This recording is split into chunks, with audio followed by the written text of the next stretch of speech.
Are you a Lego purist? Do you go out of your way not to modify, paint, or otherwise damage pieces, or even try to avoid bootlegs to such a degree that you search through your inventory of parts to see if a piece says Lego or not?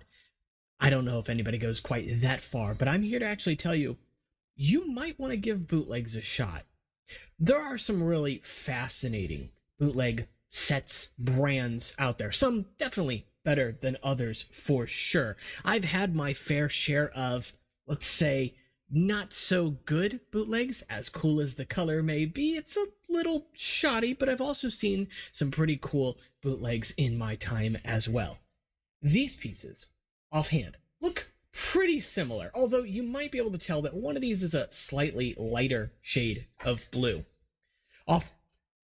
Just out of hand, you'd be pretty hard pressed to understand or even decide which of these do I want to use in a set. Does it really matter? Well, one very nice aspect is that one of these is using a shade of medium blue. That is a bootleg piece, and I actually got it in a set that I really didn't intend to buy. A friend of mine had actually sent me a link for something completely different, and there was a specific piece that I wanted, but it was just cheaper to order two different items, and so I decided to do so, bought two different sets, and one of them came with a pair of these. These are lovely little pieces. They are on par, near indistinguishable from Lego. Yeah, they don't have the Lego logo, and it's pretty hard pressed to see where it is on the original piece, being right in this area here, but the green looks good, maybe slightly brighter than Lego's. It's hard to say. The trans yellow is pretty much indistinguishable, but that blue definitely looks different.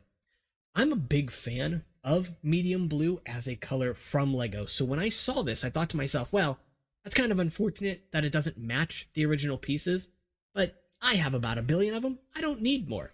Until I thought to myself, but if that matches medium blue, then maybe it has a property of trans medium blue as well. That fluorescence, that ability to glow under a black light. It's such a lovely, yet simple nuance, simple detail that didn't need to be there. And it makes the piece almost feel electric. I really love it. Now, this is a piece that Lego makes in a lot of different colors. Thankfully, they've gone out of their way to make it many different shades of transparent colors, and arguably the closest to an electric sort of aesthetic would be the trans neon green and clear. And those are great pieces, don't get me wrong. But this is a nice option as well. A lot of people associate that blue with electricity. So to see how brightly this glows, and the fact that the set had two of these as well, though unfortunately I have not been able to find it again since I originally purchased it, so I can't leave a link for it here, but I will definitely take a look out. No, what I actually bought this set for was something else. This mask right here is from Pohatu in Generation 2, specifically from 2015's Pohatu Master Set, and I love this. When I first saw the Master Sets get revealed, I wanted this so bad because I thought to myself, it's perfect. It looks so much like his original Kakama, yet it looks like a completely different take on it, and I really enjoy that. Now, having it in hand, there are definitely some flaws, I guess. It's all subjective. But when I learned of a bootleg that had a version of this in Metro Brown, I was intrigued. So I went out of my way to buy the set. It was relatively affordable as well. And then I realized, well, it's paint. Now, that's not a bad thing. The paint job was really good, but it made me wonder, what is it painted over? I think I found a color that's even more important than Metro Brown. It's this one right here, white. White is a beautiful color, of course. Metro Brown is too, don't get me wrong, but I use white a lot more in my mocks, and to have something like this, well, that feels special. Again, not knowing if you can find these, I will definitely try to look myself to see if I can find a link where this may still be available. I can't guarantee that all of them will have painted masks, but it's still really nice to see. And of course, I can talk about at the end of this video how I removed the paint from that. But there's also pieces that other brands have made that Lego has not. There is a lovely little flame piece from Lego, this piece right here, in fact, and it's one that I fell in love with when it was first introduced because it very much reminds me of the original Tahu fire sword, but it's by no means a perfect piece, and it just has the one connection at the base with that bar.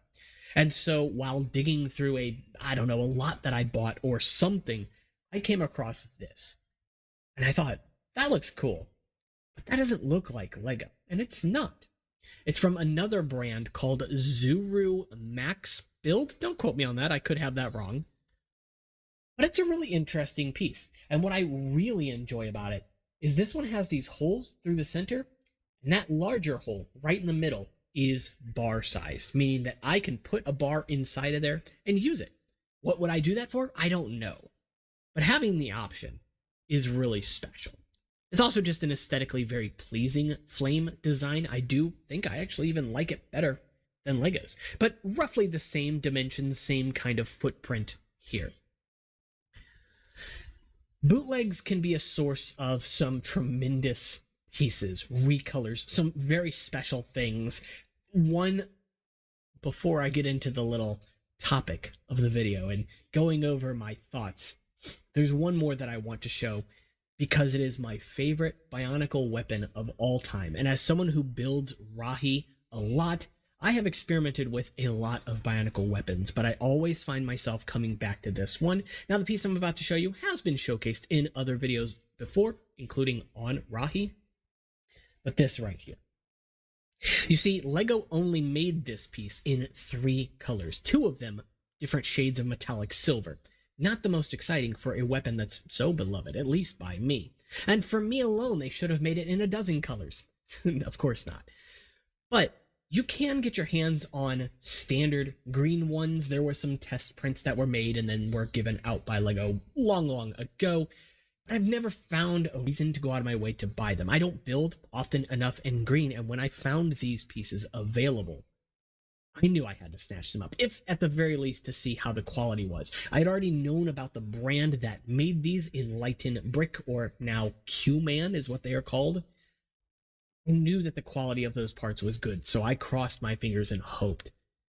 I wanted to get this piece, and I thankfully was able to. This was several years ago, and unfortunately the link that I got these from also isn't live anymore, so the way the internet has changed, I will say. But to have found this, 2 of them in a set with a Borak tooth in this same shade of lime green as well. Something special. Bootlegs, at their most, I don't even know how I want to phrase this, just basal form, if nothing else, are a curiosity. I do often find bootleg Lego pieces, bricks, plates, and things like that.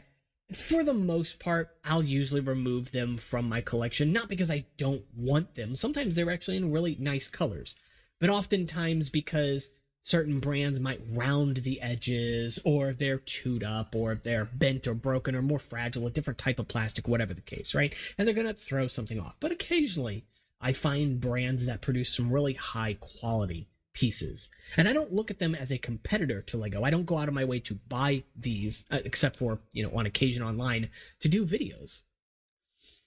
But I do often go out of my way when I find something that's special that Lego has not done.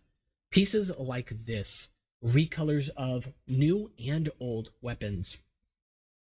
There's just something very special about it that I can't explain, quantify in any way. Because it feels, to me, when I open one of these sets, almost like opening a Bionicle for the first time. It's that special. And yeah, it might only be for 2 or 3 pieces in this case here, though that set thankfully does come with some other very useful pieces, and we will be doing a review on that set here in the future.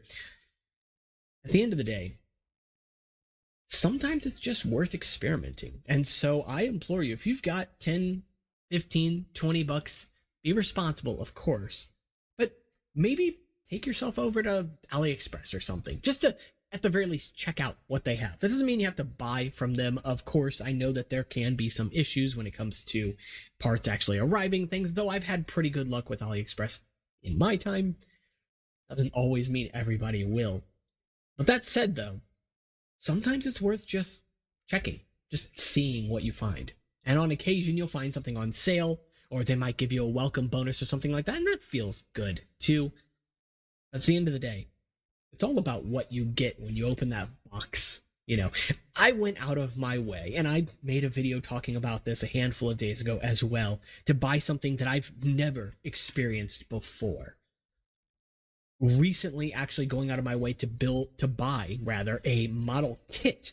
It's not Bionicle, it's not Lego at all. It's literally like a car building kit, but for, you know, mecha and stuff. I mean, that's a thing too, obviously, like Gunpla stuff. I don't have any experience with it. I've built like model cars way back 10, 15 or more years ago, sure.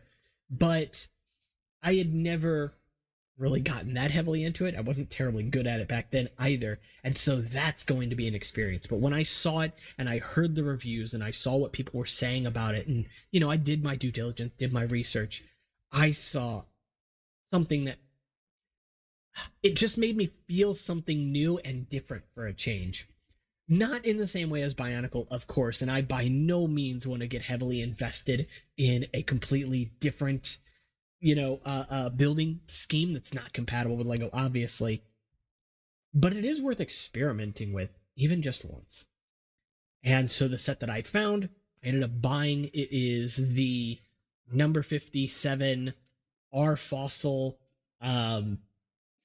dinosaur thing. I don't even know how to describe it, honestly. I'd show you if I had it open right now. And again, I did that video, so I will link it at the end of this one, and this probably is a pretty good time to end this one as well. So if you did enjoy the video, make sure to leave a like and subscribe. I know the videos are getting a little bit different, a little bit more talky, but that's all right. Let me know your thoughts on this though, and what you want to see here in the future. I do have plans. Got a trip I'm going, well, I shouldn't even say trip, just going to a bulk Lego store tomorrow, so hopefully we'll find some pretty cool things there as well. We'll see. Maybe there'll be a haul video for that. And of course, as always, you can join the conversation in the comments, Discord, Instagram, and Patreon in the description. And of course, make sure you're subscribed, and I'll see you all in the next one. Take care.